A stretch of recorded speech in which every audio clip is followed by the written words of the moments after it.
Muito boa tarde, bem-vindos a mais uma edição de Finais de Tarde em Sintonia. Segunda-feira, dia 2 de junho de 2025. Estamos no primeiro programa do mês de junho. Estamos quase a terminar a nossa época desportiva do Sintonia de Ataque, versão 2024-2025. E já estamos também com um olhar atento para aquilo que vai ser a próxima época. Hoje teremos, na segunda parte, o último programa dedicado à Liga 13 e à segunda Liga desta época.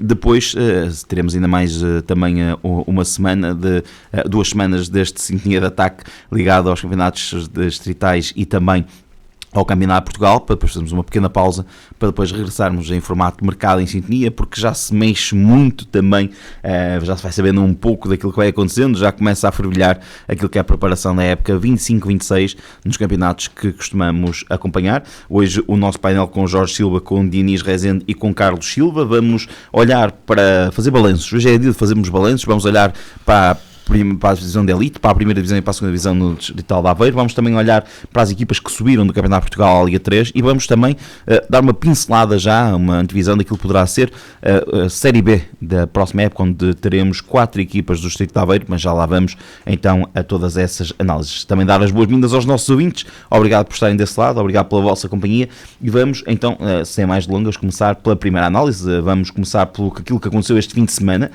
que foi a Taça Distrito de Aveiro. A Taça Distrito de Aveiro que está então na fase das suas decisões, a Taça Professor José Valente Pinho Leão, Taça PECOL, que teve as meias finais Alvarense 4, José Forte 0, Espinho 3, Lobão 0 e que ditou com este empalhamento de jogos e com estes resultados que a final será disputada no próximo domingo às 5h30 no Estádio Municipal de Aveiro, Dr. Mário Duarte, entre Sporting de Espinho e Alvarense, portanto um jogo também de grandes emoções que se avizinha, mas vamos começar por aqui, Jorge, começamos por ti.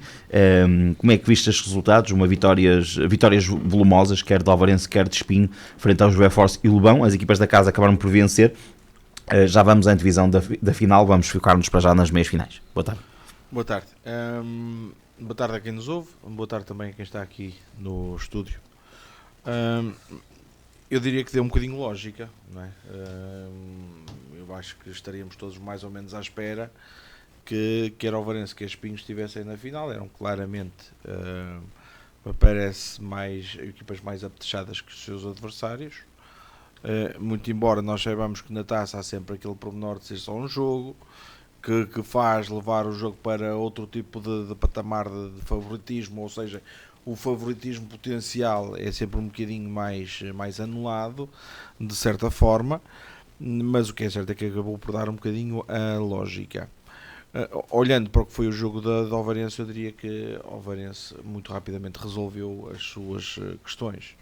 É um jogo que, salvo erro, aos 26 minutos já estava 3-0, portanto, rapidamente lançou o jogo para um patamar de absoluta solução e de absoluta tranquilidade, perante uma equipa da GeoForce, que me parece claramente que o fim da época para a equipa da GeoForce, que me parece já foi há algumas semanas atrás, porque vem claramente em descompressão, até porque há uma série de saídas importantes, não só da equipa técnica, como que esteve ligada à grande parte do campeonato, mas também a saída de jogadores muito importantes, como o Phil, como o Daiofemi. São jogadores que eram absolutamente importantes na estrutura da equipa da GeoForce e começa, de certa forma, também o que foi o aumentar da descompressão no campeonato, que me parece também se calhar passou um bocadinho para esta jornada já de taça e levou ao final da competição. No que toca ao Espinho, o Espinho com o Lobão, o jogo parece-me claramente diferente. Foi um jogo que estava 0-0 ao intervalo, mas foi um jogo também que o Espinho rapidamente na segunda parte conseguiu resolver, salvo erro aos 54 minutos, já estava 2-0, aos 51 aos 54, penso que não vi mal.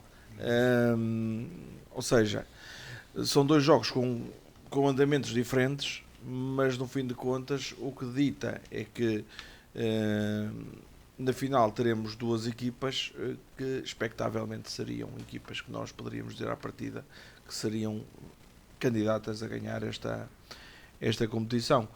Uma nota só para o Lobão, eu acho que faz um bom percurso na taça, e o cair perante o Espinho não parece que seja nem pouco mais ou menos deslustroso, tendo em conta o que é a valia do plantel do Espinho e tendo em conta que é a equipa que provavelmente terminou melhor a época em termos de forma no SAPSEC. portanto prolongou um bocadinho mais essa forma para esta eliminatória e acabou por vencer uma equipa de Lobão que depositava claramente sérias esperanças na ida à final. Carlos Silva, meia final, já vamos em divisão desta finalíssima entre duas equipas também históricas do futebol português, do futebol do nosso distrito e da nossa região onde estamos aqui situados.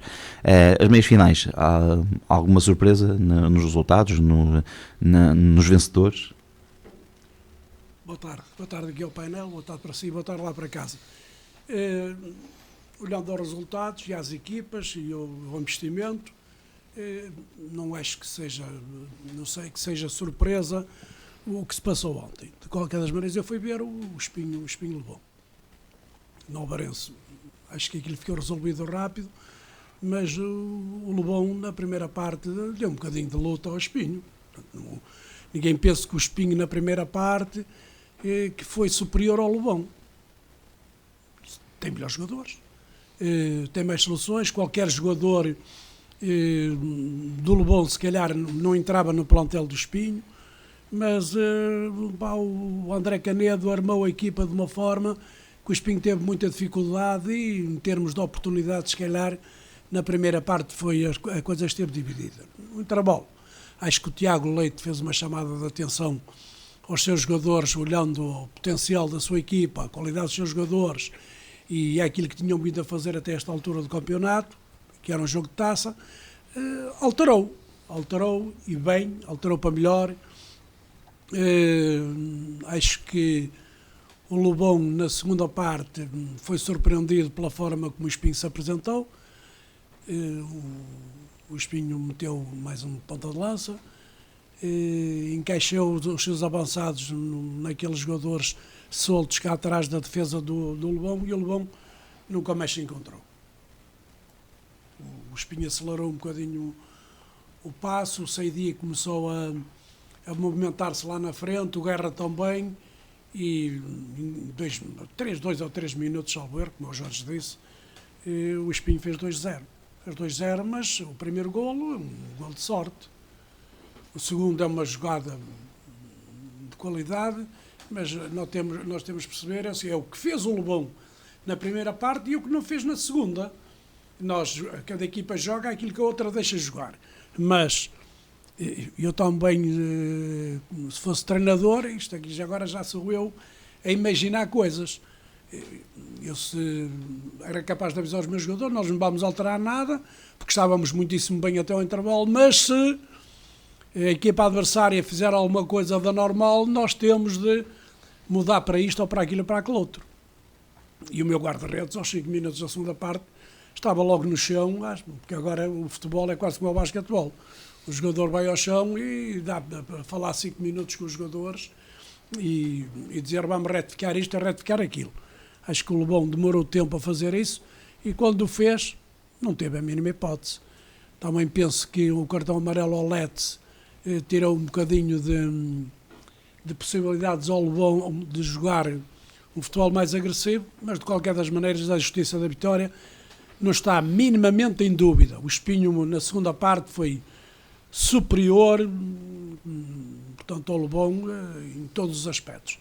E a qualidade dos seus jogadores, o brilho profissional e a ida à final, o incentivo para lá chegar, esteve em jogo naqueles 45 minutos e nós temos de aceitar que o Espinho é realmente com o Florgrade e o Alvarense, portanto são as 3 melhores equipas do campeonato e estão, na minha opinião, a léguas de distância dos outros. É então uma meia final que fica, na opinião do Carlos Silva, sem grandes surpresas. Não sei se concordas. As léguas orçamentais. Não sei se concordas com esta visão do Carlos Silva. O Carlos Silva acaba por dar aqui o mote da competitividade que foi dada pelas outras equipas, mas que acaba por ser uma superioridade um bocadinho marcada já pré-jogo. Não sei se estavas à espera de alguma surpresa nesta taça, nesta meia final. Não, antes de mais cumprimentar quem nos escuta lá em casa e aqui os colegas painel e a ti, Filipe. Não, é claramente, pronto, a única coisa que eu de facto esperava, eu e toda a gente que gosta de futebol, não é? É pelo simples facto de ser taça. Ser taça, ser um jogo só. não, e ser um jogo só, ser taça e ser uma meia final e às vezes é um momento, mesmo sendo como o Jorge disse, duas equipas que a priori o resultado seria previsível, mas sendo uma final da taça num só jogo, às vezes depende muito do momento e às vezes a equipa mais forte está num momento menos bom, as coisas não estão a sair e às vezes a equipa mais teoricamente mais fraca entra bem, fica inspirada e pronto, e aparecem as surpresas. É lógico que o facto de ser taça nós esperamos sempre muitas das vezes por uma surpresa, mas isso, como foi dito aqui pelos meus colegas, de facto as coisas acabaram por se confirmar a superioridade e a regularidade que estas equipas nos foram habituando ao longo do campeonato e claro está, há de facto uma diferença abismal.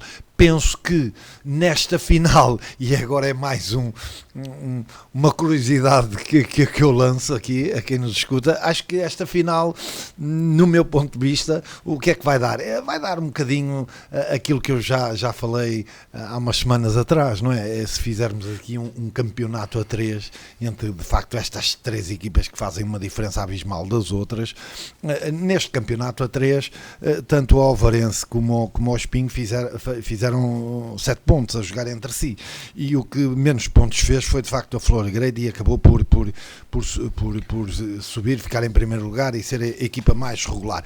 E agora eu acho que esta final de certa forma também vai desempatar este tal campeonato que eu falo teoricamente a 3, porque tanto um como o outro fizeram 7 pontos e eu penso que um pouco assim em tom de brincadeira, mas numa curiosidade, não é? Para quem gosta de futebol, eu acho que fica aqui o rap lançado e a bicardíacazinha no bom sentido de estas duas equipas desempatarem estes tais pontos de campeonato a 3 e acho que vai ser uma final apetecível. Uma coisa é certa, há uma equipa que uma destas equipas que não vai ganhar nada esta época.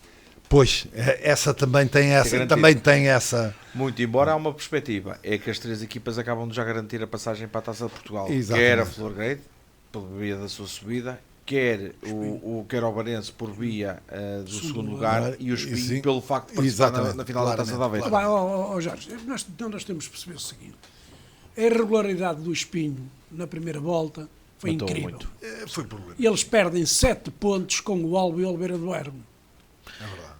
José Carlos, eu posso lhe dizer, eu acho que não estou enganado. Salvo erro com o Oliveira do Bairro, perdem 5 pontos. 5 pontos e perdem mais do que o Só Alba. com o Oliveira do Bairro nos 2 jogos. E Eles empataram perderam e empataram. Exatamente. E tem um jogo com o Alba que empatam aos 93 ou 94 minutos. Exatamente. Ganharam 1-0 em casa. Aqui- Dava-lhe 91 Embora pontos. eu devo Aqui a questão, e já vou dar aqui mais um modo para a conversa, ou seja, agora fazendo já a antevisão da final, portanto será no próximo domingo às 17h30, de que forma é que esse percurso no campeonato, vocês estão agora a pegar, naquilo que foi o percurso quer de Espinho, quer de Alvarense, pode influenciar ou não essa final da taça? Para quem é que este jogo, o jogo é importante para as duas equipas, mas para quem é que este jogo é mais importante das duas equipas? Para quem? Para mim, para o Espinho. É mais importante para o Espinho. Pelo treinador ser Lobar e pelo incentivo que cria aos seus jogadores, pela forma como ele vive o jogo de uma forma totalmente diferente.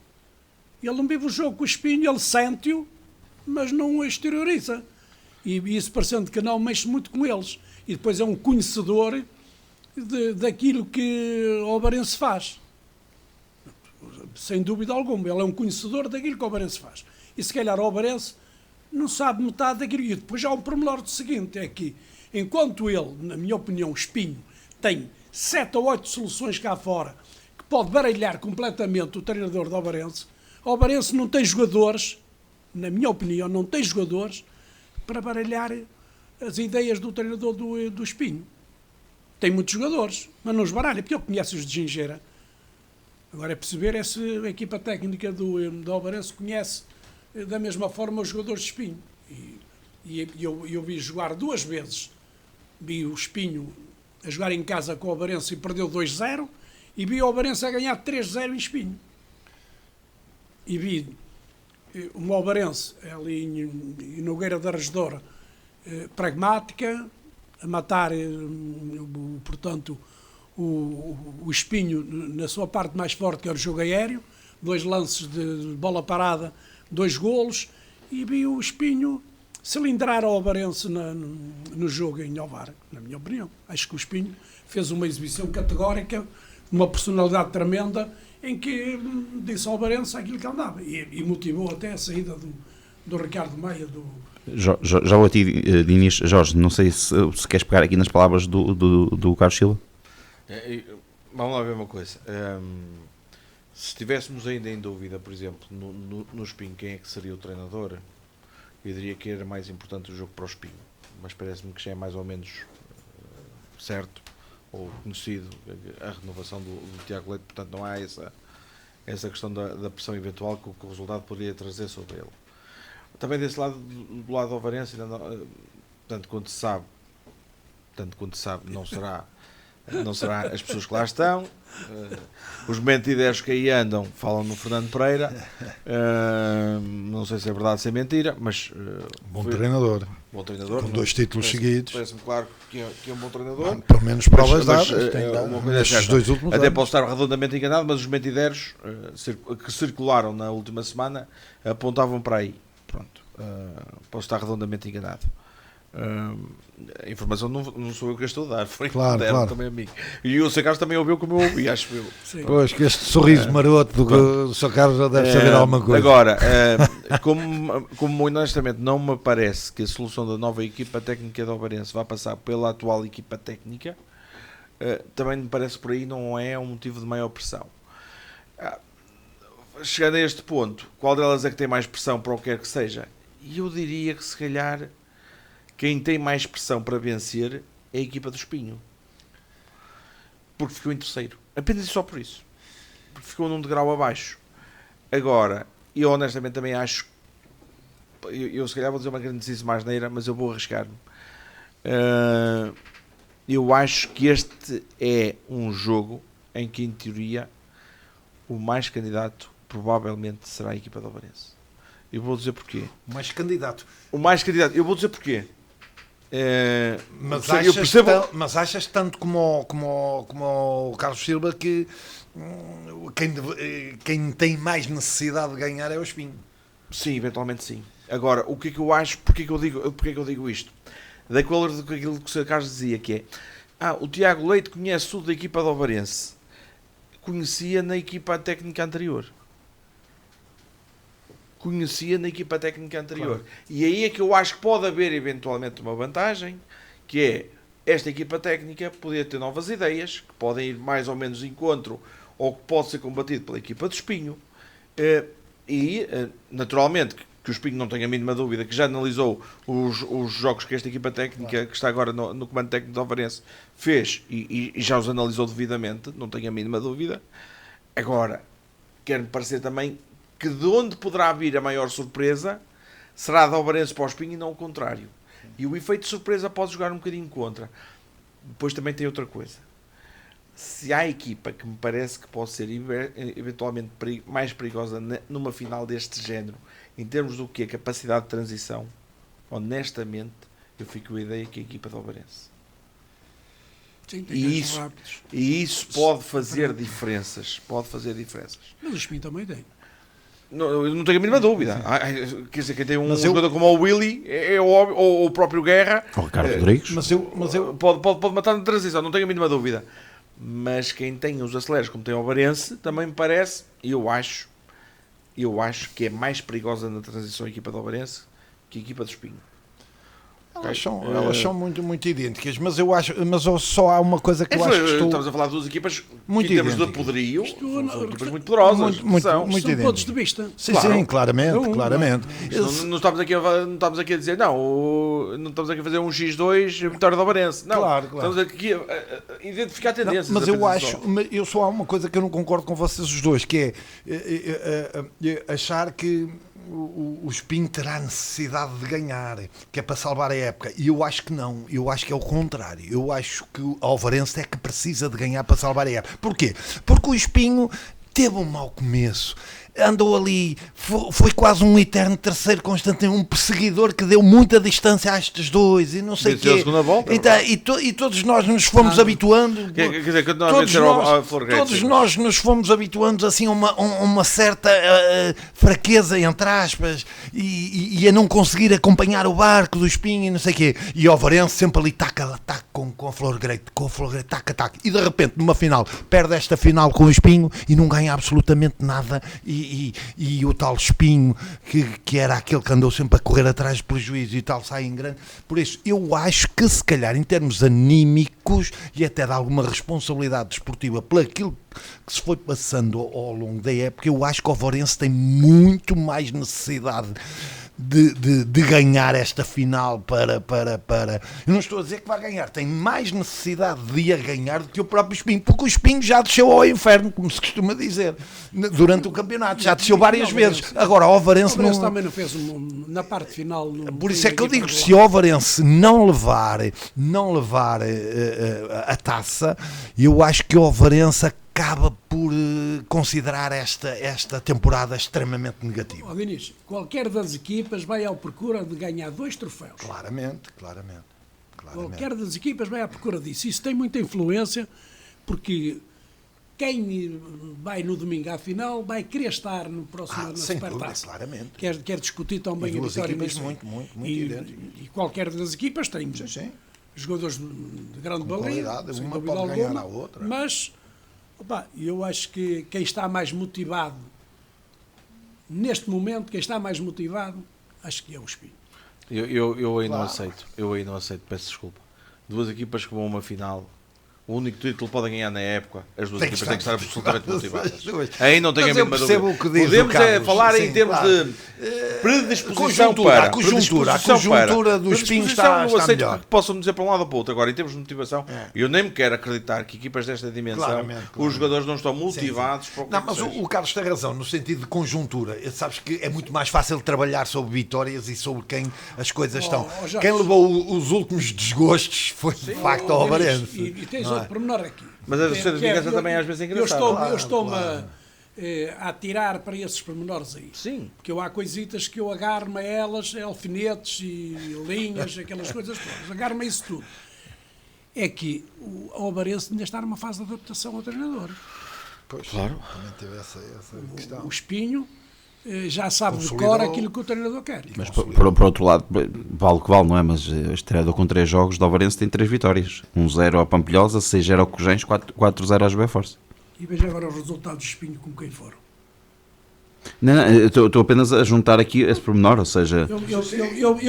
E há aqui um ponto que o Jorge fala que é verdade, que é para o Tiago preparar o jogo, tem menos bases para onde buscar do que o Cristiano para ir buscar os conhecimentos do Tiago. Há equipas que dá para treinar por telefone. O telefone já está numa equipa. Mas por essa lógica, qualquer plantel do Espinho, Alvarense ou Florgueiro era das equipas que estava a treinar por telefone. Não concordo com isso. Não posso concordar com isso. E eu vi o Espinho jogar 4 vezes ou 5 vezes. Soube uma vez que eu não gostei do Espinho. Foi precisamente contra o Alvarense. Na minha opinião. Nas outras vezes que vi jogar o Espinho foi sempre a melhor equipa. Sempre ganhou bem. Até vi o Espinho jogar a fazer uma reviravolta tremenda contra a Florgueiro. Um grande jogo, né, em Cortigaço. Grande jogo e uma segunda parte espetacular. E também vi o Ovarense 3 ou 4 vezes. E na minha opinião, o Ovarense se ganha na Florgueiro, hoje eu estaria aqui a falar de outra forma. Pois, mas quando eu digo que não concordo com o Sr. Carlos é no sentido de que hoje em dia, e da forma como está o futebol, hoje em dia já não dá para treinar equipas por telefone. Peço imensa desculpa. A questão da observação, a questão da observação, que é uma questão hoje absolutamente fundamental. Aliás, o verdadeiro autor disso foi de facto o Quinito quando foi para o Futebol Clube Porto. Disse mas o problema foi precisamente o problema dele, porque ele treinou à segunda ou à terceira jornada. À segunda ou à terceira jornada estava a ser despedido. A primeira coisa que ia fazer. Só que, pronto, o futebol, quer de queiramos, quer não, está inventado há muito tempo. E quem inventa muito, geralmente, perde-se pelo caminho. sem dúvida alguma. Mas estes plantéis, tanto do Espinho como do Obarense, nós estamos aqui a falar de taça, não estamos a pôr de fora a Flogredo. Não, de maneira A Flogredo, nenhuma. pá, também tem Foi uma a super mais equipa. E mais regular. E nós temos de perceber que o treinador tem milhentas escolhas. Eu ontem vi cá fora, no Espinho, 3 ou 4 jogadores. Claro. Pá, alguns estão cá fora porque estão lesionados. O Diogo Cunha, o Filipe Simões da Juve Force, tinha mais 2 jogadores que estavam de fora, não estavam equipados, mas de fato treino, e nem faziam parte dos 18 do jogo. E depois dá para Claro, chega-se mostra a a final da qualidade. altura que dá para meter moeda ao ar para ver quem é que vai entrar ou quem não vai. E o Espinho muda e na equipa a não se qualidade ressenta. continua, claro. Continua lá sempre. Calhar tem jogadores que não sabem jogar mal. Aquilo. Eu começo a perceber uma equipa assim, a facilidade com que eles saem a jogar atrás e chegam com facilidade à frente. Só perdem a bola quando finalizam. Pronto. Admiro essas equipas aí. Agora, equipas que andam de 3, 4 toques, jogam para trás e para os lados, mal passam do meio campo, perdeu-se a bola, tem que começar a andar atrás dela. E eu, quando era jogador, admirava portanto, os jogadores, passava a bola, um indivíduo tinha uma camisola igual à dele, que era muito melhor eu andar com ela e fazer os outros andar atrás dela do que eu andar atrás dela à procura da bola. Claramente. E eu acho que o Espinho tem jogadores para todas as soluções, a partir da segunda volta, porque na primeira não era assim. O Espinho acho que acertou agora, nesta fase dos acertos em dezembro, eu acho que o Espinho acertou nas contratações e também deu uma impressão que acertou na ambição, no ambiente da equipa em termos de ambição. O Espinho teve uma altura em que andou ali a morder os pés, os calcanhares ao Obarense. Nós temos de perceber isso aí. E isso não são aqui estes desaires que tiveram, opá, que é por isso que nem todas as equipas conseguem ser campeãs. Claro. A Flogredo foi muito, se calhar não teve um futebol tão espetacular como o Obarense e como teve o Espinho, mas foi mais regular, mais pragmático. Regular e ganhou a quem tinha que ganhar. Essa é que é a questão. Essa é a grande virtude e a grande vantagem que a Flogredo teve em relação às outras duas equipas. É que foi regular. Eu vou aproveitar esse mote, até porque, como disse, hoje seria um dia de balanços e, portanto, para a Taça de Distrito de Aveiro, então só recordar que temos a final no próximo domingo, a partir das 17h30. Espinho-Ovarense será então a final da Taça de Distrito de Aveiro.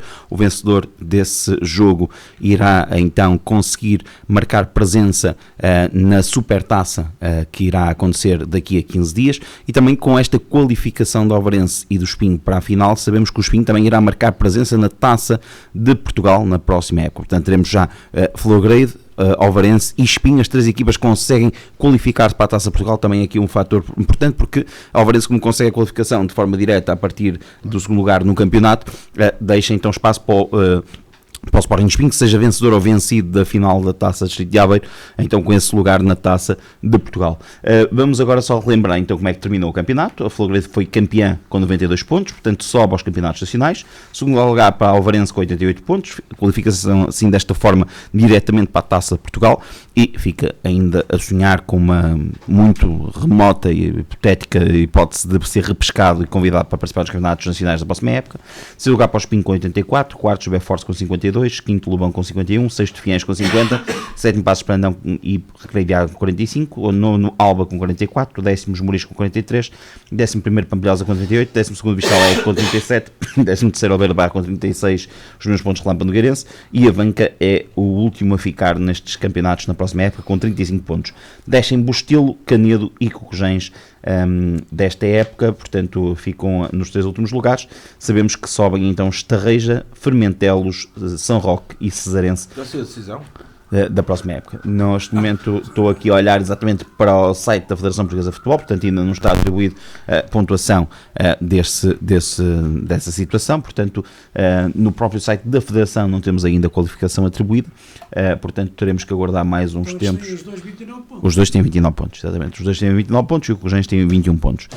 O que eu ia perguntar aqui, Inês, era como é que vejo então a classificação deste ano, mas aqui é uma dupla questão que eu quero colocar, porque hoje é tempo dia de balanços, não só olhar tanto para o que aconteceu, porque isso já tivemos bastante tempo ao longo das últimas semanas de perceber aquilo que foi acontecendo, mas mais em jeito de olhar para a próxima época. Quem é que esteve bem esta época, quem é que esteve acima das expectativas, quem é que desiludiu e quem é que terá que fazer melhor ou pelo menos manter na próxima época?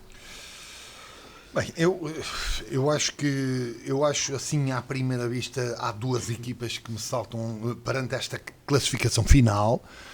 Há aqui duas equipas que me deixaram assim um bocado surpreendido e que têm que repensar um pouco a próxima época. E penso que as duas primeiras é o Pampilhosa e o Esmoriz. Acho que estas duas equipas, o Esmoriz porque fez um campeonato fantástico e depois teve uma segunda volta completamente desastrosa.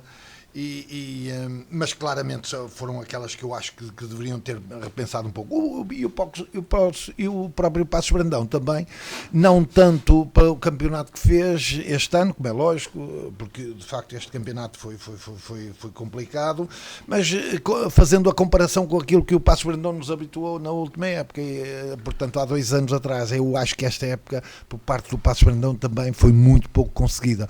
Acho que também é uma das equipas que deve repensar um pouco os seus propósitos e as suas ambições para a próxima época, mas sem dúvida nenhuma, assim à primeira vista, aquela que de facto me faz falar em relação à próxima época é sem dúvida o Pampilhosa e o Esmoriz, porque de facto eu esperava mais. O Pampilhosa fez um campeonato para esquecer completamente, e o Esmoriz, para aquilo que nos foi demonstrando na primeira volta, eu esperaria um término com muito mais capacidade que aquilo que mostrou, mas a ver, vamos com uma... E claramente, depois tem aquelas que nós esperaríamos que se juntassem também a este terceto da frente, que era a Flor Grande, que era o Alvarense, que era o Espinho, que é o caso do Águeda, e também o Lobão, que eu nunca escondi isto, achei sempre e continuo a achar que o Lobão, nestas últimas épocas, tem tido de facto um bom grupo de trabalho e um potencial muito bom, só que de facto não tem conseguido e as coisas não estão.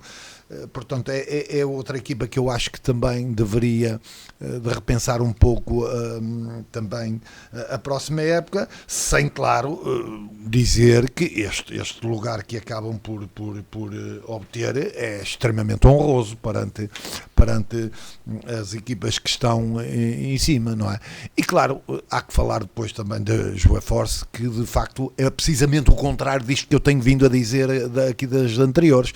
Era aquela equipa que eu de facto não esperava que andasse lá em cima, e andou de facto lá. E se há aqui uma equipa sensação para este campeonato, sem dúvida nenhuma que é a Joeforce, porque de facto fez um campeonato que nem nos meus melhores sonhos iria dizer que ela iria andar sempre em terceiro, quarto lugar, quinto lugar, porque de facto foi a equipa sensação deste campeonato. Jorge, o que é que falta dizer? Temos falado muito sobre as 3 equipas de cima, as equipas de baixo, mas o Inês acabou a falar por equipas que nós, se calhar, até porque o campeonato foi tão partido, que acabamos por ver aqui equipas que não falamos tanto. Falamos tanto do Passos Brandão, do Fiennes, do Relâmpago Nogueirense, fruto de uma época regular e competente que fizeram ao longo de toda a época, os Esmoriz, o Pampilhosa.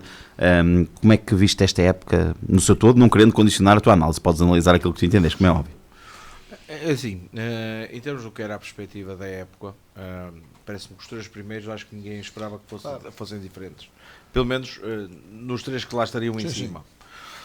Depois entramos já no campo da surpresa e decepção, que é uma decepção foi claramente a equipa do Águeda e uma surpresa foi claramente a equipa da Joeforce. Eu penso que poucas pessoas estariam à espera que quando terminasse o campeonato tivéssemos a Joeforce em 4º lugar e o Águeda em 8º. Eu provavelmente diria que se calhar no início da época, se fizéssemos aqui quase totobola, provavelmente os lugares seriam exatamente os inversos. Era 4º lugar para o Águeda, 8º lugar se calhar para a Joeforce. Exatamente. E isso diz muito do que foi a época das duas equipas.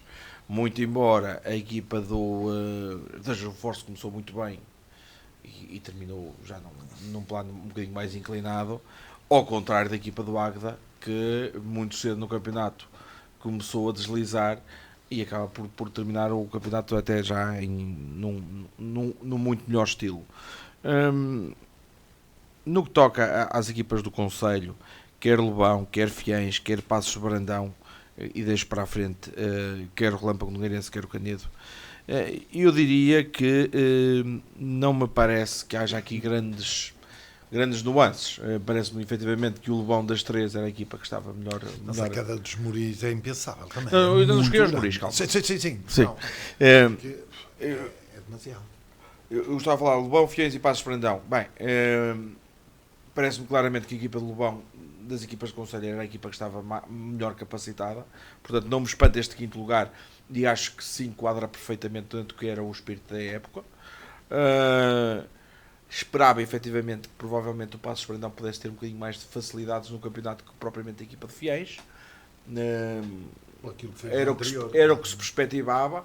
Acabou por não acontecer. Há uma saída relativamente cedo no comando técnico do Zé Carlos, mas a verdade é que veio o Cajó e se nós formos analisar friamente, se calhar resultado por resultado, foi ela por ela. O que significa que se calhar nem o plantel do ano passado era tão forte assim. Exatamente. Nem o plantel desta época era tão fraco assim. Exatamente. Essa é que é a questão.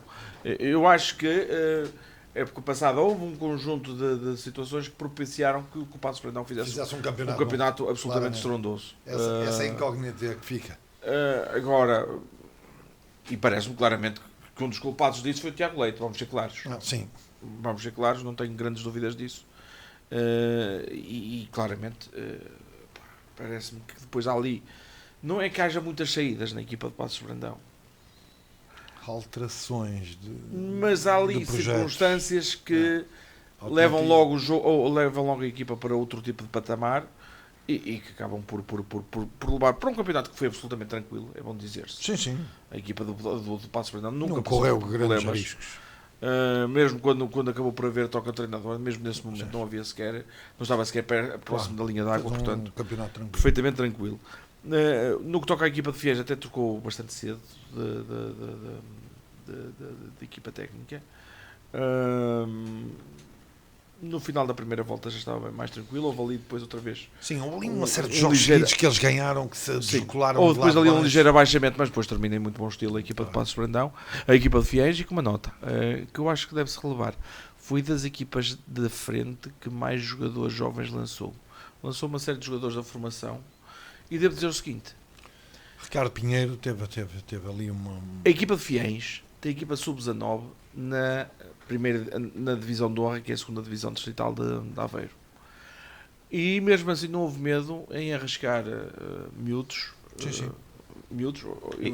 E já agora, deixa-me dar uma nota, mesmo na própria construção do plantel tinha lá muitos miúdos, ou seja, um plantel muito jovem já de base, antes até dessa aposta. Tem dois, permitam uma expressão, miúdos, e eu passo a explicar porquê. Um deles jogou com o meu filho, e o outro é colega de turma do meu filho, portanto estou perfeitamente à vontade para lhe chamar miúdos, que eu também chamo miúdo ao meu filho. Mas quer o Leonardo, que jogou com o meu filho no Feirense, quer o Belinha, que é colega de turma do meu filho, são miúdos que eu conheço bem, um deles até foi diretor dele. Tiveram a oportunidade de participar, mas houve mais, houve o Bessa, uma série deles. Não quero exagerar, mas deverão ter sido aí uns 5 ou 6, provavelmente, que a quem lhes foi dada a hipótese de entrar. O Rodrigo Pinho também, salvo erro, acho que é Rodrigo Pinho, que se chama o miúdo, que é o avançado, que jogou nos Pinho, que está no Fiéis. Houve uma série de oportunidades que foram dadas a estes miúdos para poderem alavancar um bocadinho o que é a sua formação. E, lamentavelmente, há muitas equipas que eu não via conseguir fazer isso ao longo deste campeonato. Mas seja deste campeonato seja de outros campeonatos, e enquanto as equipas continuarem a achar que as camadas jovens importante é quando se passa para sénior, não, importante é ainda antes de chegar a sénior. Importante é ainda antes de chegar a sénior, porque aquela oportunidade que os miúdos tiveram vai ser um fator de interesse para eles, para não desistirem. Porquê? Porque são miúdos que para o próximo ano estão em vias de entrar para a universidade, ou até entrar para a universidade. A possibilidade de poderem vir a desistir é muito grande. A possibilidade de poderem ser atraídos para outro tipo de projetos é também grande. Se não há uma aposta sequer nestes miúdos das camadas jovens, então está tudo mal. E aí honra seja feita pode-se questionar, mas só jogou 10 ou 12 minutos, depois está bem. Há outros que jogando em patamares inferiores nem 5. Portanto, parece-me que bem esteve o Ricardo Pinheiro, bem esteve a direção de Fiéis e bem está a coordenação técnica do Fiéis, que opta por esta solução, que me parece completamente indicada. Depois, no que toca às outras equipas do Conselho, e permitam-me concentrar um bocadinho mais a análise das equipas do Conselho, o Relâmpago Nogueirense, passando aqui por alguns problemas ao longo da época, nunca conseguiu verdadeiramente encarreirar, parece-me. Mas também nunca foi uma equipa que tenha descido abaixo da linha d'água. Sim, ou seja, não passando propriamente por tranquilidade. Há aqui uma fase final que os aterroriza, só mais nada, porque de facto o Relâmpago, exatamente, sim. Eles perdiam e empatavam aos 89. Mas não sendo uma equipa coisa que tenha tido um campeonato absolutamente sereno, não foi uma equipa que tenha passado também por grandes tropelias. Porque a verdade é nunca caiu abaixo da linha d'água. E se tivesse encontrado a solução para este problema, teriam claramente uma classificação muito mais condizente. Devo dizer depois, no que toca à equipa de Cadet, todos nós sabemos os problemas que teve, e foi esses problemas claramente que impediram que a equipa pudesse ir para outro tipo de soluções. Também me parece, muito honestamente, a solução que foi encontrada do segundo treinador não me parece que fosse adequada. Não me parece que fosse adequada. O Tonal não me parece que estivesse prefigurado para treinar Sabseg. Atenção, o Tonal é um grandíssimo treinador, não tenho a mínima dúvida, mas isto é um bocadinho como eu costumava dizer antigamente, que há jogadores para jogar Liga 3, há jogadores para jogar Liga 2, há jogadores para jogar a Primeira Liga, porque isto não é tudo igual, isto não joga tudo igual em todas as divisões. E eu acho, muito honestamente, que o Tonal não estava prefigurado para treinar Sabseg, okay?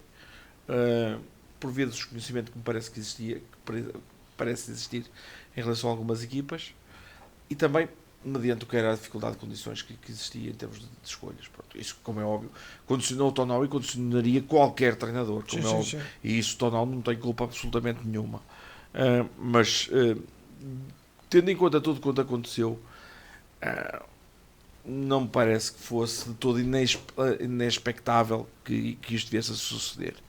As outras duas equipas que desceram, em teoria, eram as duas equipas, em termos orçamentais, que tinham um menor orçamento. Eu confesso, tendo em conta o que foi a primeira volta do Bostelo, nunca esperei que eles viessem a descer de divisão. Mas o que é certo é que aconteceram uma série de situações na segunda volta que empurraram a equipa de Carlos Manuel para esta posição. Acabou por descer de divisão, muito embora foi das equipas que mais malta nova lançou. Não estamos a falar de júniores, o Bostelo nem sequer tem júniores, mas estamos a falar de malta que estava a acabar de sair do sub-19 de outras equipas. Agora um final de campeonato. E que deram a conhecer ao distrito muitos miúdos que têm um enorme valor e que, se os clubes estiverem atentos, são miúdos claramente configuram valias para integrar projetos com mais altos voos. É óbvio que se tu juntas 20 miúdos de 19 anos, a coisa é complicada, mas se juntas 3, 4 miúdos de 19 anos com uma equipa mais batida, aí não tens problema nenhum e fazes um campeonato absolutamente tranquilo. E é num cenário desses que eu acho que as equipas têm que estar cada vez mais atentas, porque esqueçam o cenário de construir um plantel de 25 num Sabseg. As equipas não conseguem ter arcabouço para isso. Por isso é que umas equipas tinham 200 e muitos mil euros de orçamento e outras equipas não chegavam sequer aos 50 mil euros de orçamento. Era precisamente por causa disso. E se nós queremos, efetivamente, e cada vez que eu ouço dizer nós temos que fazer mais com menos, pois nós temos que fazer mais com menos, mas eu ainda não, tirando Jesus que transformou água em vinho, ainda não vi mais ninguém a transformar. Portanto, isso de fazer mais com menos, ou de fazer mais com menos, eu tenho sempre muitas dúvidas disso e acredito muito pouco em milagreiros.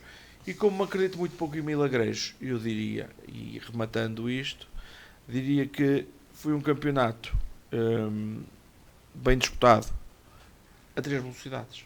Tendo sido disputado a 3 velocidades, teve estas consequências finais que nós conhecemos. Carlos Silva, o que é que falta dizer? Eu vou confirmar aquilo que disse já umas semanas atrás. há um campeonato de 3 e outro campeonato dos outros. Se formos a analisar o campeonato dos outros, há uma certa regularidade entre todas as equipas. Os pontos. Agora, a seguir aos 3 primeiros, a equipa com menos derrotas tem 12 derrotas, não pode pensar em ganhar nada nem andar a morder os calcanhares de ninguém lá de cima. Portanto, é 12, 14, 16, 18, 20 derrotas. Só há o Alba, salvo erro, é o Alba e outra equipa cá em baixo que tem 12 derrotas, que é o Alba e é o Fiennes. Que de resto tu tem mais. O Águeda, por exemplo, é uma equipa que, com um plantel recheado de grandes jogadores, tem 14 ou 15 derrotas. Uma equipa que queira andar num campeonato destes de Aveiro, há 10 anos a esta parte, o campeão era encontrado com 4 ou 5 derrotas, porque era uma rivalidade tremenda, as equipas batiam-se muito melhor umas com as outras. Agora, olhando aos orçamentos, aos investidores e às SADs e essas coisas todas aí, este campeonato está-se a transfigurar. E quem não acompanhar a evolução do mercado perde o comboio e vai andar a fazer campeonatos, a investir 50, como o Jorge diz, 60 mil, 70 e 100 mil euros, mas é gastar dinheiro. É gastar dinheiro para não ganhar nada. E a Providente está isto aqui. Há uma Juve Force que durante uma primeira volta deu um bocadito de luta aos primeiros e depois na segunda foi igualzinho aos outros. E se calhar até para pior que alguns. Se calhar fez menos pontos que algumas das equipas que estão aqui. Agora, tanto à nota que a Juve Force também teve muitas lesões, algumas saídas.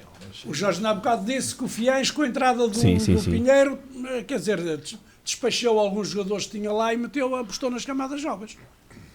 Eu não diria que despachou, mas efetivamente não foi fazer mais com menos, mas foi efetivamente trabalhar com o que tinha e não fez grandes. Nós falámos no Passos Brandão, falou-se aqui no Passos Brandão. O Passos Brandão também apostou muito jovens. No tempo do Tiago Leite, tinha uma equipa forte. Foram jogadores escolhidos a dedo, jogadores escolhidos pelo treinador. O Passos Brandão também lança agora no final da época, lança salvo erro 4 ou 5 júniores. 3 ou 4 mil, sim. Pronto, não tem problema nenhum, lançou os jogadores. Fiteira, o filho do Zé Manel, o Martim, que é o capitão da equipa de Sub-19, muito bom jogador. Lançou Leiria também. Jorge, na próxima época, o orçamento para a Esperança já fica muito mais barato. Já tem 6 ou 7 jogadores da casa para encaixar num plantel até de bons jogadores. E um ou outro deles até jogar. E poderia ter mais. Eu não posso aceitar hoje em dia que uma equipa do Distrital tenha como terceiro guarda-redes um sénior. Eu não posso aceitar. Sim. Está tudo errado. Sim. Jorge, está tudo errado. Mas é importante que eu mínimo percebo. Jorge, no mínimo. Eu percebo o que tu dizes. Exatamente, quem tem. Senão tem que ser sub-19. Eu percebo o que tu dizes. Só que é assim. Eu percebo, compreendo perfeitamente o que tu dizes e concordo contigo. Mas há aqui um pormenor que é este. A Liga SAD-SEG tem uma qualidade já. Pronto. Mas deixa-me só concluir para perceberes. Sim, tem uma qualidade em termos até mesmo de, entre aspas, de profissionalismo. O que é que eu quero dizer com isto? Que tu tens razão naquilo que dizes, mas é importante que determinados clubes, como o Passos Brandão, e eu conheço muito bem Passos Brandão, até porque os meus filhos estiveram lá, e eu também cresci naquele clube e toda a minha família, é importante que clubes como o Passos Brandão e outros, e Esmoriz e por aí fora, tenham formações capazes. Porque muitas das vezes não está em causa a qualidade individual do atleta, porque às vezes a qualidade individual do atleta já lá está, ele já nasceu com determinados... Agora, o que é que muitas das vezes falta nestes clubes? O que falta nestes clubes é a capacidade de formar o atleta naquilo que nós chamamos de os 4 fatores de rendimento, tático, físico e psicológico, e prepará-los de forma a que eles sejam competitivos, percebes? Não é eu olhar para o miúdo, ele até tem um bom cabedal, até tecnicamente é bom, domina bom, isto não chega. Tu tens que ter uma escola capaz de preparar o miúdo para este salto quantitativo, percebes? E depois o que é que eu vejo nestes clubes?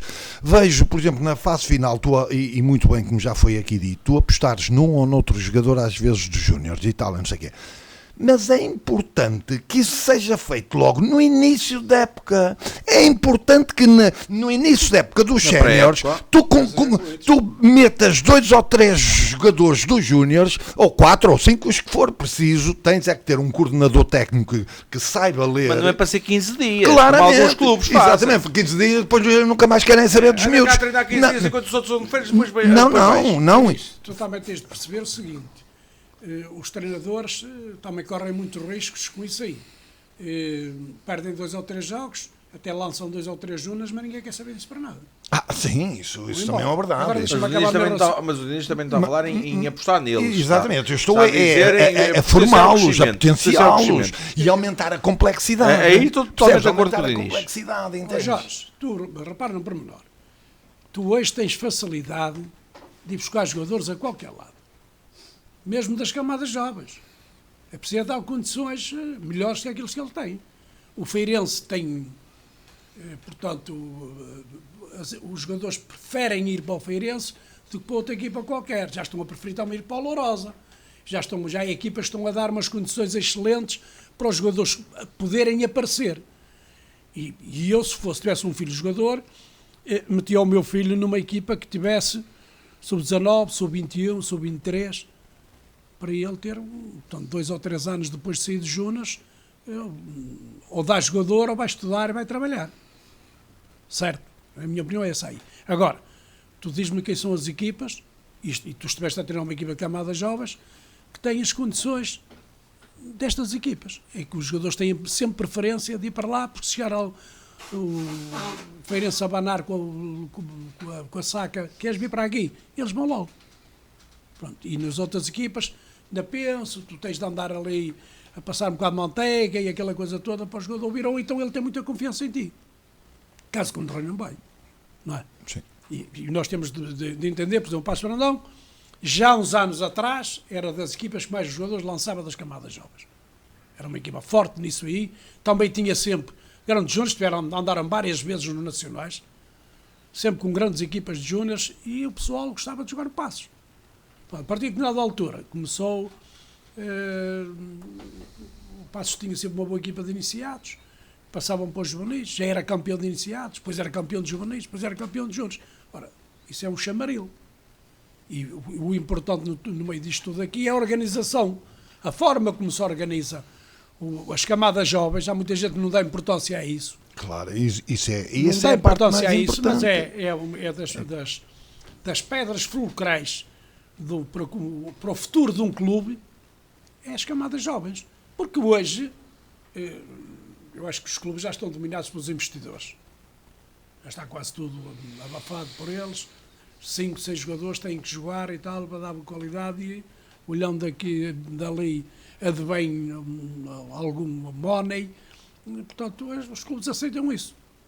Porque o grande problema é precisamente tem esse. coisas boas, coisas más. Diniz, Claramente. como em tudo. Como em tudo na vida. Mas nós temos de perceber, por exemplo, que nestas equipas aqui, o Abanca gastou uns milhares agora para se safar, a inscrever mais jogadores, que tínhamos há um ano, se calhar, a pagar mensalidades, tudo isso aí não os podiam inscrever. E depois há casos de outras equipas que eu não tenho conhecimento. Por exemplo, tenho o Vista Alegre, que na minha opinião tinha uma excelente equipa. Acho que caiu nesta fase aqui precisamente pela saída do Hugo Gomes.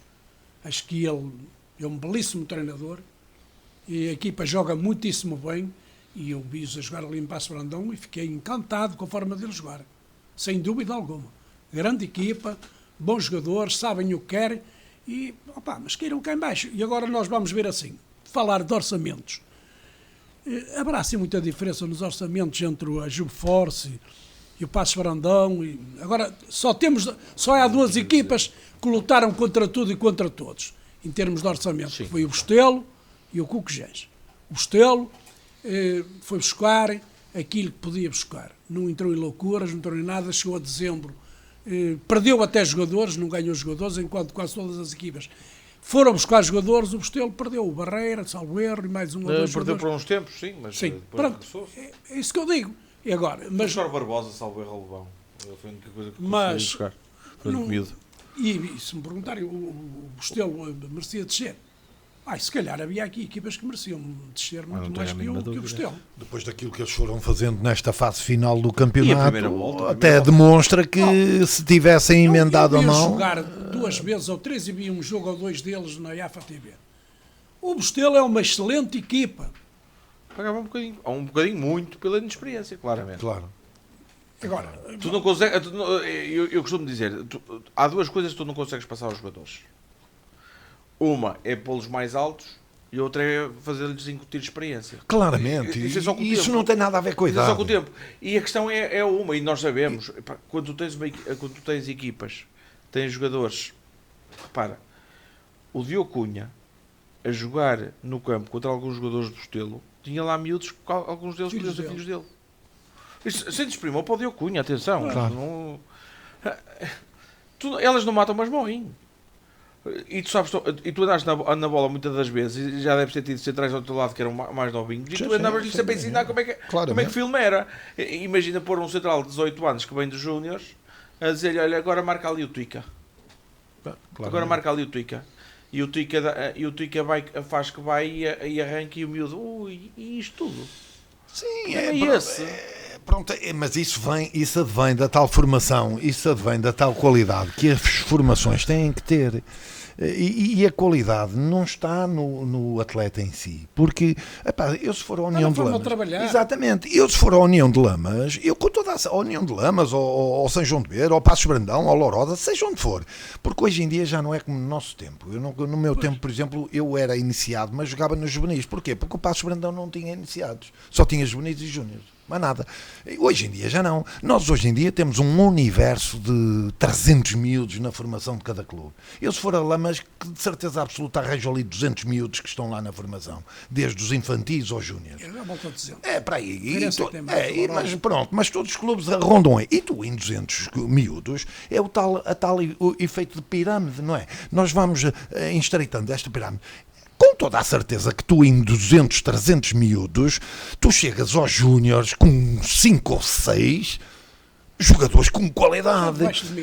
E com qualidade. Agora, esses jogadores só terão sucesso no futebol profissional ou no futebol sénior se, entretanto, levaram com a devida formação teórica e técnica ou tática e até mesmo estratégica da parte dos treinadores e daqueles jogadores mais velhos e profissionais que foram levando alguma experiência, alguma ratice e tu para ganhares isso tens que pegar nesses jogadores e tens que de vez em quando misturar com os séniores e chegares aos juvenis, misturar com os júniores, chegares aos iniciados e misturá-los com os juvenis, chegares aos infantis e misturá-los com os iniciados. Isto chama-se aumentar a complexidade. Que é para que o jogador evolua, senão não vai conseguir evoluir. Não sei quantos anos é que o Jorge treinou as camadas jovens. Mas tu agora fazes-me um favor. Eu treinei muitos anos os jovens e fui coordenador técnico e por aí fora. Mas tu vais-me dizer... Mas não estiveste a treinar equipas daqui da Distrital, nos Jonas, andaste no Beira-Mar, se calhar. Estive no Beira-Mar, estive no Lamas também. Sim, no Lamas e estiveste no Boa Vista. No Boa Vista. E agora eu pergunto, nestas equipas da Distrital, quantos jogadores jogam desde os iniciados, mas estou a falar já de iniciados, já acima um bocado, de iniciados até chegar aos Jonas, craques, bons jogadores. O que seja bom em iniciados, que é bom em juvenis, que é bom em Jonas. Quantos indivíduos é que vão até lá acima? Eles são bons iniciados, o Porto vem buscar, vem o Benfica da banca. Não. Pior do que isso. Já não chegam aos iniciados sequer. Pronto, estás a ver que eu tenho razão. Sim. Tens jogadores, tens bons jogadores, mas eles não chegam lá, tu nunca chegas a formar bons jogadores. Eu posso dizer isto, tu hoje vais ver um torneio de petizes. Estão lá sempre e já tem lá tudo.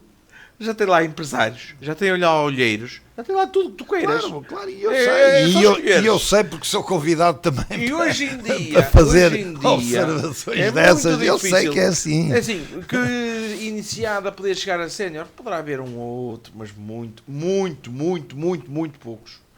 Porque a verdade é esta. Hoje em dia, no mundo da formação, nós vivemos um mundo cão. Supostamente foi ontem, dia 1 de junho, que poderiam começar os contactos aos atletas para entrarem noutros clubes. Posso dizer, ontem estive num torneio em que eu fui com os jogadores que tive a época toda, sem tirar nem pôr, e quando olhei para uma equipa ao meu lado, já tinha um jogador que tinha jogado a época toda por outra equipa que tinha jogado comigo. Eu disse, olha, falaram agora às 8 da manhã, de certeza, ele já veio jogar agora às 9. Percebes o que eu te quero dizer? É que nem sequer as regras são cumpridas. Sim, sim. E toda a gente sabe disso. Eu sei disso. E vivemos num mundo tal que eu não quero ir para o mundo da formação, porque senão eu vou dizer muito do que penso. Mas a verdade é esta. E quando eu falo na questão da formação, já nem vou à questão se o miúdo tem que começar nos iniciados, tem que começar nos juvenis. Não é essa a questão. Eu vou noutra questão, que é, nós estamos a falar, mas é distrital. Não deixa de ser campeonato distrital. Sim, eu não posso conceber. Mas não já posso uma qualidade conceber. acima da média. Não, Diniz, tudo bem. Mas então não tenho camadas jovens. Então não tenho camadas jovens. Não, mas eu estou de acordo contigo. Eu só acho é que os coordenadores técnicos e os respectivos treinadores das formações destas equipas aqui do nosso SAFSEG não preparam convenientemente o atleta para este diferencial grande. Porque apesar de ser distrital, a qualidade já é um bocadinho elevada. Olha, o ano passado, a equipa de sub-17 de Portugal foi na mesma ao europeu. Ficou em segundo lugar, perdeu a final. Tinha, por exemplo, o Mora e o Kenda. Sim. Onde é que eles estão agora? Estão no Campeonato Nacional. Sim. E o Kenda até está aqui só por empréstimo. Por exemplo, o que eu te pergunto é, daqueles sub-17 que ontem conquistaram o Campeonato Europeu, quantos é que na próxima época vão estar a serviço de equipas séniores da primeira divisão? Mas ainda falamos sub-17, ainda tens aqui dois... Não, mas repara, o ano passado tiveste o Mora e o Kenda. Grande qualidade. Mora e o Kenda. Mas há ali jogadores... Estou a dar este exemplo. Mora e o Kenda. A falar do sub-17. Queres jogadores que tu já 3 ou 4? tens que utilizar no sub-18 e há ali jogadores que já tens que meter em sub-23. Percebes o que eu quero dizer? Mas desculpa, mas isso já poucos... E não estou a falar em sério. Não é nem um nem dois que já jogam sub-19. Claramente. O Bernardo Lima, por exemplo, joga no Porto. Claro. No Porto, no sub-19 e é capitão de equipa. E é disso que eu estou a falar. Mas o que eu te digo a maior parte daqueles miúdos, já nem vai ser a questão se vão chegar para a próxima época à primeira divisão. É se algum dia vão chegar à primeira divisão. Infelizmente, já se trata disso. Mas eu tenho razão. Porque o problema é que nós continuamos a formar para ganhar. Nós continuamos a formar para ganhar. Essa é outra questão.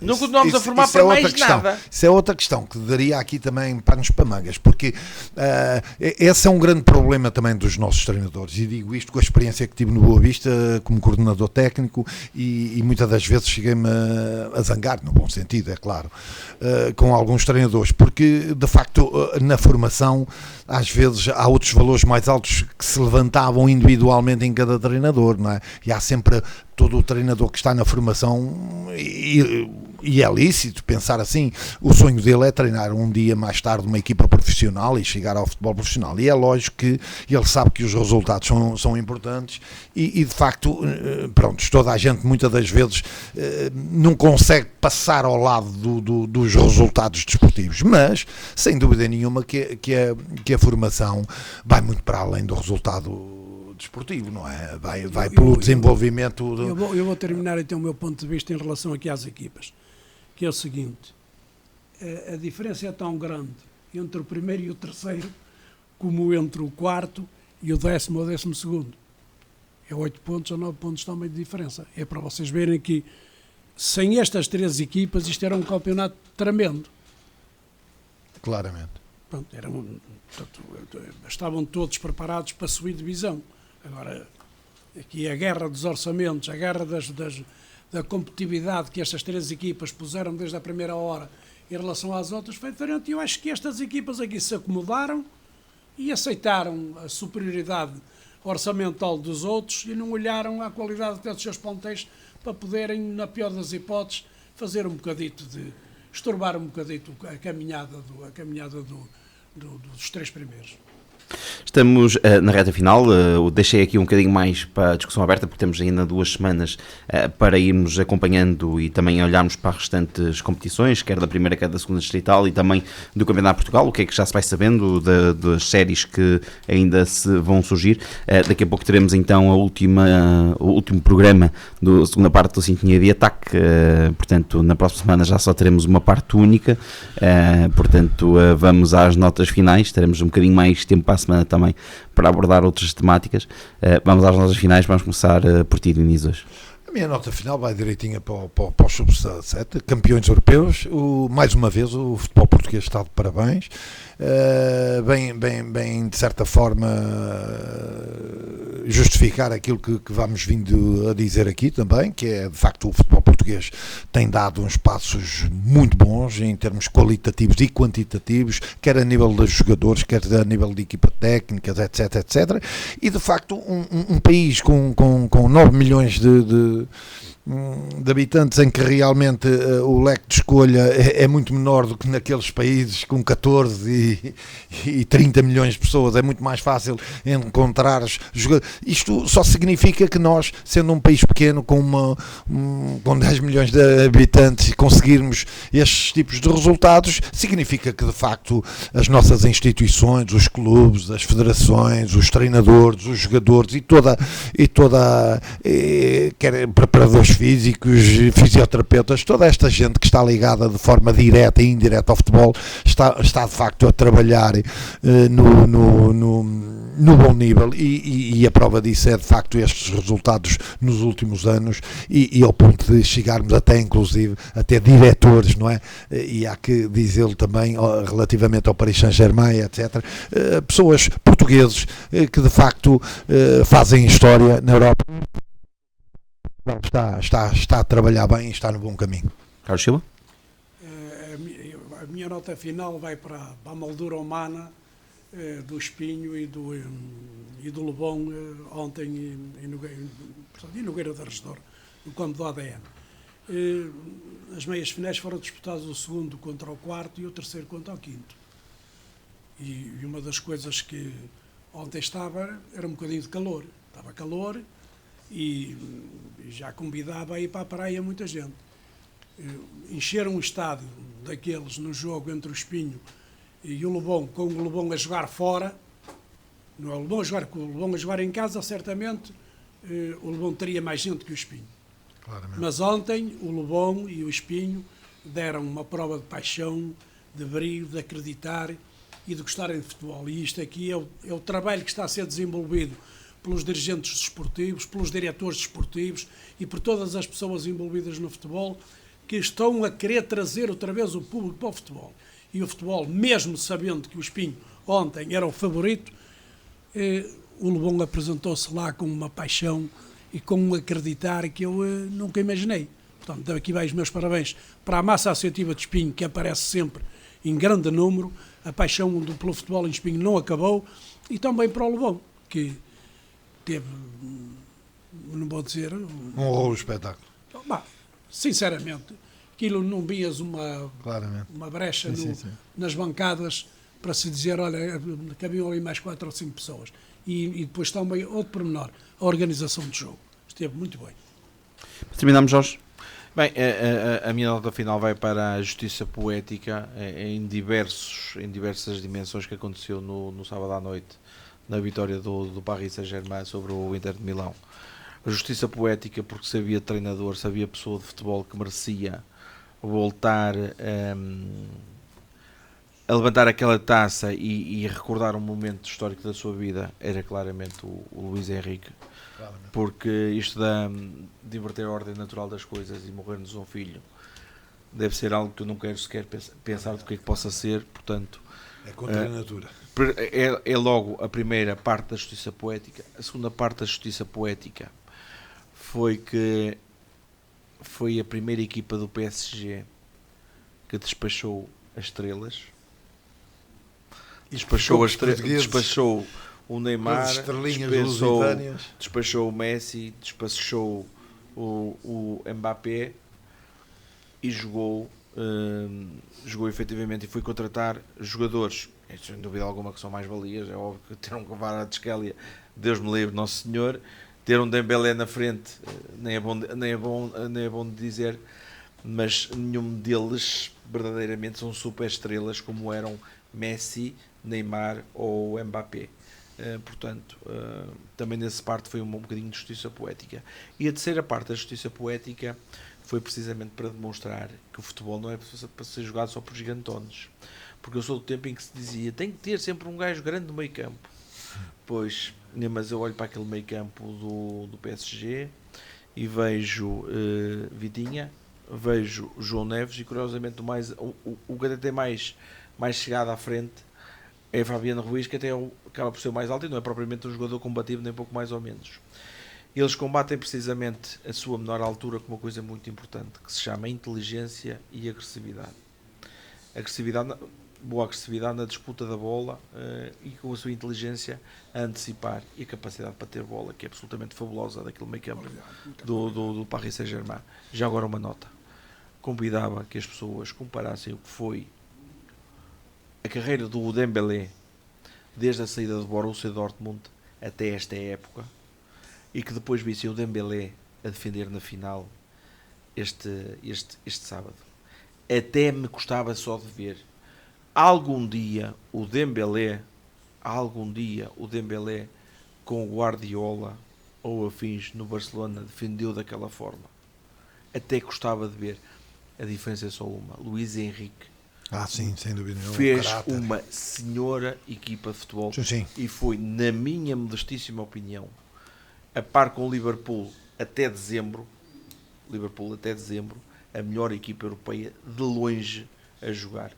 O Barcelona efetivamente é uma grandíssima equipa, mas na minha opinião foi demasiadamente irregular face a qualquer uma destas duas, muito embora depois na segunda fase do campeonato foi muito superior à equipa do Liverpool, por exemplo. Claramente. Obrigado pela vossa presença. Marcamos encontro novamente na próxima semana a partir das 18 horas. Vamos fazer uma curtíssima pausa.